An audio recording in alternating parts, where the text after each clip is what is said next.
అందరికీ నమస్కారం. ప్రజాస్నేహం ప్రేక్షకులకి స్వాగతం తెలియజేసుకుంటున్నా. నేను మీ కొల రవీంద్ర. ఈరోజు రావడానికి కారణం ఏంటంటే తెలంగాణ ఎలక్షన్స్, మున్సిపల్ ఎలక్షన్ కోసం నేను కూడా దగ్గరుండి కొన్ని చోట్ల తిరిగాను. తిరిగిన తర్వాత నాకు తెలిసింది ఏంటంటే అసలు తెలంగాణలో ఇంత బలంగా ఉన్న జనసేన ఇంతవరకు నాయకులు ఏం చేశారనిపించింది. అది నిజంగా అసలు చూసుకుంటే ఎప్పుడు చూసిన స్తబ్దగా ఉండిపోవడం, ఎక్కడ ఏ కార్యక్రమాలు చేయకపోవడం, అంటే చిన్న చిన్న కార్యక్రమాలు అడపాదడప చేసినప్పటికి కూడా ప్రజల్లోకి సరిగా వెళ్ళలేకపోయింది. కానీ మున్సిపల్ ఎలక్షన్లో ఎప్పుడైతే రామ్ తుల్లూరి గారు పార్టీలో జనసేన పార్టీలోకి ప్రధాన కార్యదర్శిగా వచ్చారో అప్పటి నుంచి జనసేన పార్టీ రూపురేఖలన్నీ మారిపోయాయి. ముఖ్యంగా తెలంగాణలో చూసుకుంటే, ఎందుకంటే ఆయన వచ్చి అడ్హాక్ కమిటీలు వేయడం కానీ, అలా ఆయన వచ్చి మళ్ళీ ముమ్మారెడ్డి ప్రేమ్ కుమార్ గారి లాంటి వాళ్ళని, మాధవరెడ్డి గారి లాంటి వాళ్ళని ముందు పెట్టి యాక్షన్ నడిపించడం కానీ, నడిపించిన తీరు చాలా అమోఘం. అలాగే స్టార్ క్యాంపైనర్లుగా ఆది గారిని కానీ, మన తనీష్ గారిని కానీ, మన హీరోయిన్ నివిత గారిని కానీ, అలానే ఇంకొంతమంది ఉన్నారు, ఆర్కే నాయుడు గారు, సాగర్ గారు, ఎలియాస్ సాగర్ గారు, వాళ్ళని తీసుకురావడం, జబర్దస్త్ ఆర్టిస్ట్ని తీసుకురావడం, కొంతమంది సీరియల్ ఆర్టిస్ట్ని తీసుకురావడం. దీనివల్ల ఏమైందంటే ప్రజల్లోకి బలంగా వెళ్ళింది జనసేన.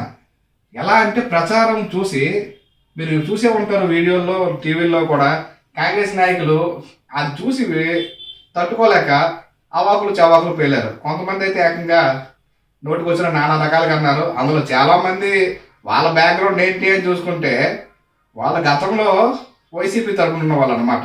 వాళ్ళకి అక్కడ అక్కస్తో ఇక్కడ పవన్ కళ్యాణ్ గారు మాట్లాడారు. రీసెంట్గా ఉన్న ఒక పర్సన్ పేరెందుకులే కానీ అలా అంటే అంత భయాన్ని సృష్టించారు ఈ మున్సిపల్ ఎలక్షన్లో. ఇంత బలంగా ఉన్న జనసేన అంటే ఇంతవరకు స్తబ్దుగా ఉంచిన నాయకులకి నిజంగా ఒకసారి ఇప్పుడు పోనలేదు, జరిగిందేదో జరిగింది కానీ ఇక నుంచైనా కొంచెం బలంగా రాబోయే జిహెచ్ఎంసీ ఎలక్షన్లో ఖచ్చితంగా కొన్ని సీట్లు సాధించే విధంగా, ఎలానో జిహెచ్ఎంసీ ఇప్పుడు 3 అయిపోయాయి కాబట్టి అందులో కనీసం ఒక మేయర్ అయినా సాధించే విధంగా బీజేపీ సపోర్ట్ ఉన్నా లేకపోయినా సరే కానీ ఒక మేయర్ అయినా సాధించే విధంగా ఖచ్చితంగా ముందుకు వెళ్తుందని నేనైతే భావిస్తున్నాను. ఎందుకంటే దగ్గరుండి చూశాను, అందరూ సాధారణమైన వ్యక్తులు. అందులో కూడా ఒక టైలర్ కానీ, ఒక రిటైర్డ్ ఎస్ఐ, ఒక ప్లంబర్, ఒక చెప్పులు కుట్టే అతను, ఒక కాలు లేని వ్యక్తి, ఒక అంధుడు, ఇలాంటి వ్యక్తులు కూడా బలంగా జనాల్లోకి వెళ్ళారు, విస్తృత స్థాయి ప్రచారం చేశారు. ఎలా అంటే ప్రత్యర్థులు కూడా భయపడ్డారు. అందులో చాలా మంది వీర మహిళలు ఉన్నారు, 30% పైగా మహిళలు కూడా పోటీ చేశారు.